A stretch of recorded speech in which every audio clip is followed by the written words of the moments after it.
G'day guys, welcome back to another episode. Today we'll be going through just how I turn these wooden blanks from the cabinet maker's bins into just the lure shape like this, and some different shapes, and we'll be doing some sanding and some router work on the bench outside.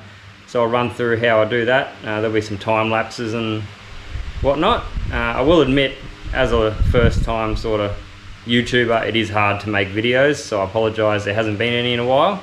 I do just want to get into the shed and make them and go fishing and catch fish. I do find it hard to continually make videos and put them together, so bear with me. I am just trying to take them when I can and when I want to, but the videos will increase and get better. So we did do a recent trip with a mate in my trusty 5-metre tabs, 2.5 hours offshore, about 90 kilometres, just to the fringes of the shelf. We did some jigging in about 70 metres of water.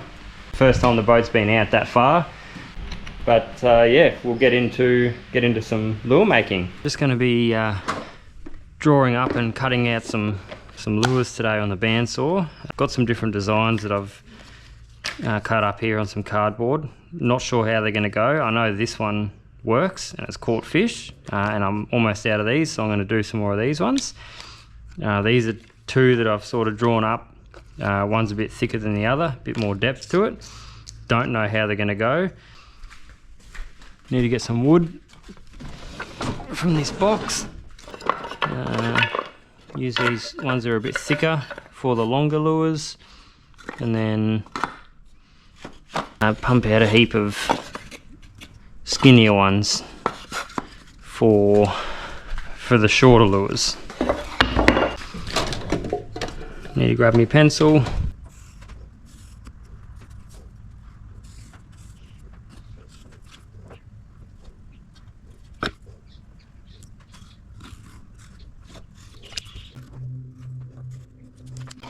All right.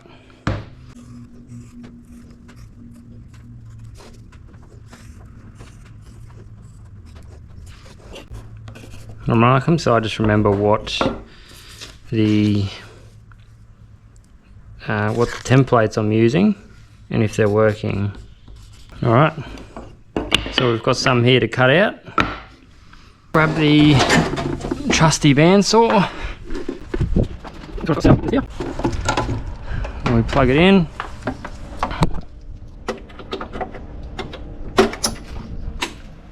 All right, go get the wood.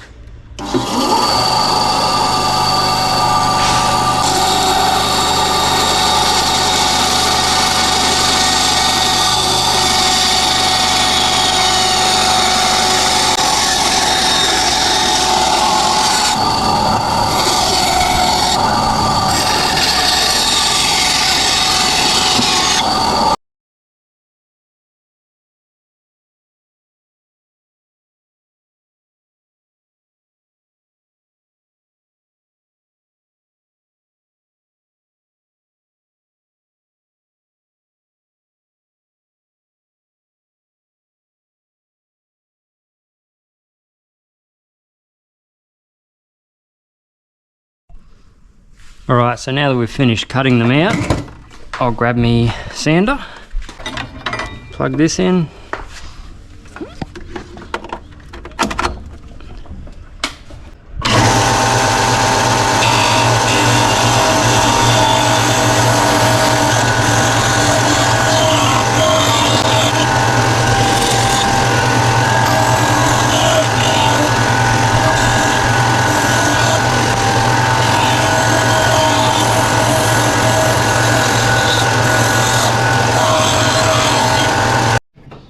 Alright, now we've got to set up the router so we can curve the edges all around the lure.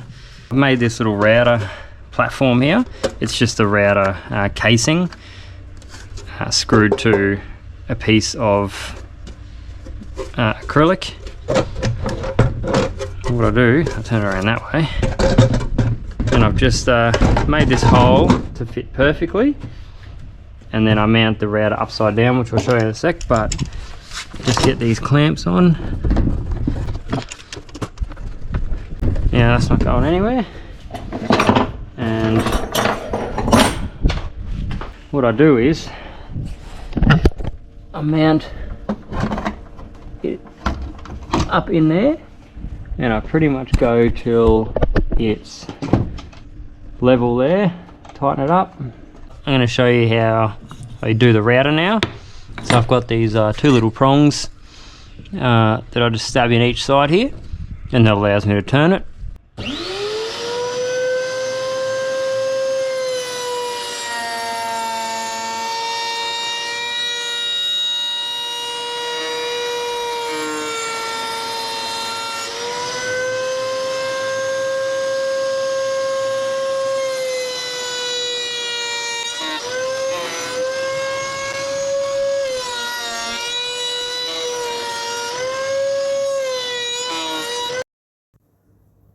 I buy all my router pieces from either Temu or AliExpress. They're quite cheap. I believe one piece was maybe around $6, but you can buy them in packs and all different shapes and sizes.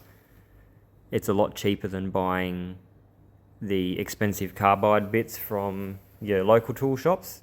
So it's a lot more worthwhile, and it works great with the wood. The wood I'm using is, I believe it's called Girangang wood. Not sure how to pronounce it. That's what the cabinet maker told me. It works really well. It's easy to work with. However, sometimes it will jolt out on the sharp corners there and cause a bit of a gouge in the wood. So you just need to do a couple of passes nice and light over the first time, just as you've seen there. Just finished the routing. We've got some different profiles here. These ones here I've done, and they do work well, and I've caught fish on them, so I'm going to continue with those.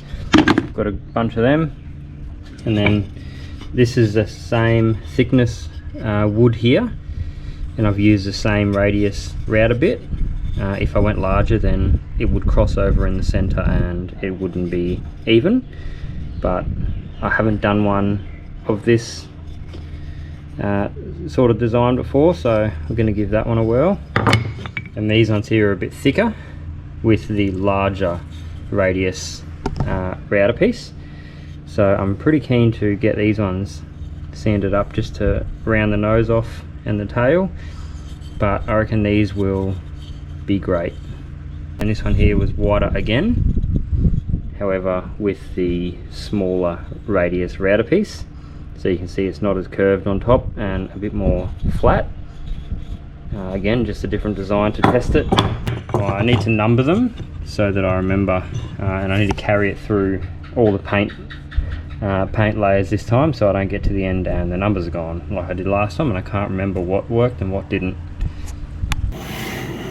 So I'm going to try something different here with these 4 thicker lures. Something I've never done before, but I'm going to try and put a keel on them using this 45-degree router bit here. That will go on the underside of the front of the lure to hopefully push out a little bit of water and help the lures swim a little bit better.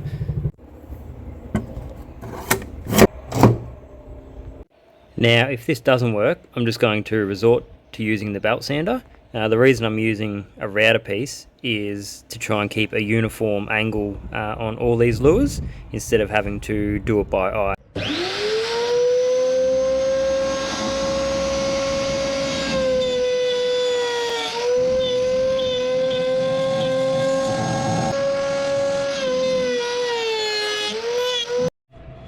Alright, so as you can see, it's made a bit of an uneven keel. I thought using a router would be pretty uniform, but obviously when you start and finish in the different spots, it won't line up, and it also has a bit of a ridge on either side, which will need belt sanding regardless. So we'll try and do one with the belt sander now and see if it's any better.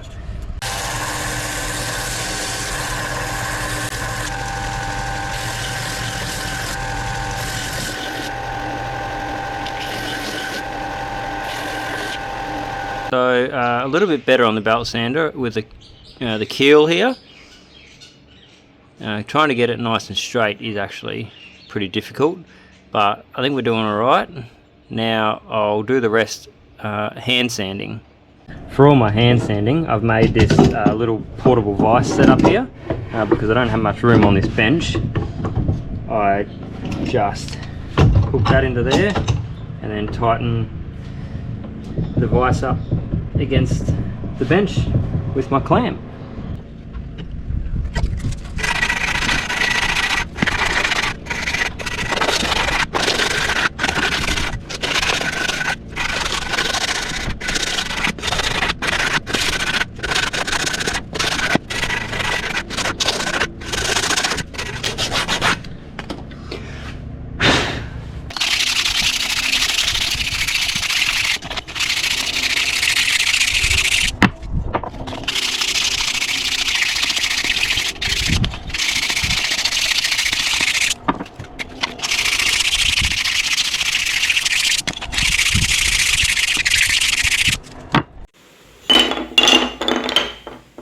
Alright, I've got the keels sanded up on these 4 lures.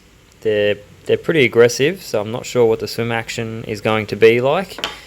And I accidentally did all 4 of these lures. 2 these lures are the same, and I only wanted to do 1 of these lures so that I could keep a flat bottom on the other and see what difference it made. However, I ended up doing all of them, which I now regret, so I hope they swim. These lures are now ready for the next step, which is drilling holes for the weights and the eyelets. These are the rest of the lures that are all ready for some hand sanding now, to get rid of all these little edges here. This one looks like it's been on the grill, so they do need a bit of a sand, and then they'll be ready to move on to the next step, just like these lures. We'll leave it here, and I'll roll some random footage that I got from the fishing trip the other day.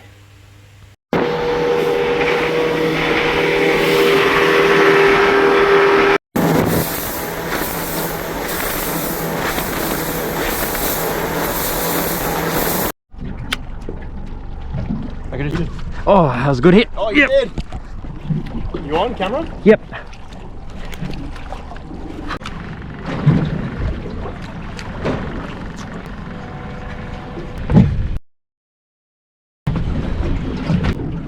That is a tasty little treat. Yeah. Hold him How good's that? Keep us on the mark, but it's not. Yeah. Yep. Oh, big hookups.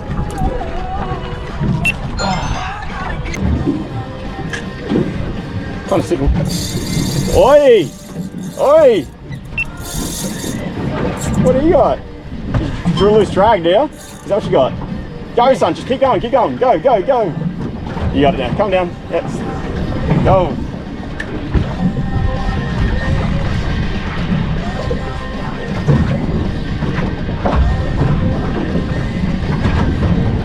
Not big?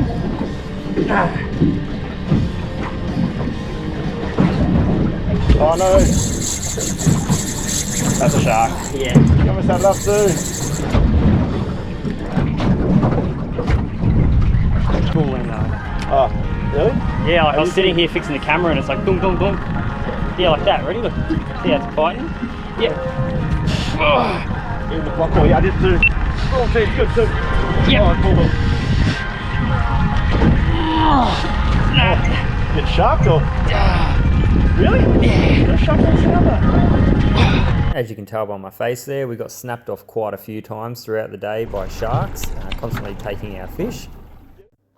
We had to move quite a few times to avoid the larger groups of fish sitting on larger pinnacles, as the sharks would consistently show up, meaning we had to find those smaller pinnacles and smaller groups of fish. There was this large giant hammerhead that was cruising around the surface that I managed to get on the GoPro. That was pretty cool to see. All in all, it was a great trip. First time having the boat out to the shelf. Managed to fill the esky with a couple of good Spanish mackerel, coronation trout, bunch of other trout, and a few red throat emperor. All the fish are nice and tasty, so we can't really complain about that at all. And on the way home, we got treated to a pack of dolphins. This one here come right up to the boat and was just cruising in front of the boat here, which I've never personally seen before. That was probably one of the highlights of my trip amongst all the fish. I've always seen this sort of thing on YouTube and I've never had it happen to myself, let alone be able to get it on video. Unfortunately, that's all the filming I did do, as I'm not used to it yet. However, thanks for tuning in, and I will see you on the next one.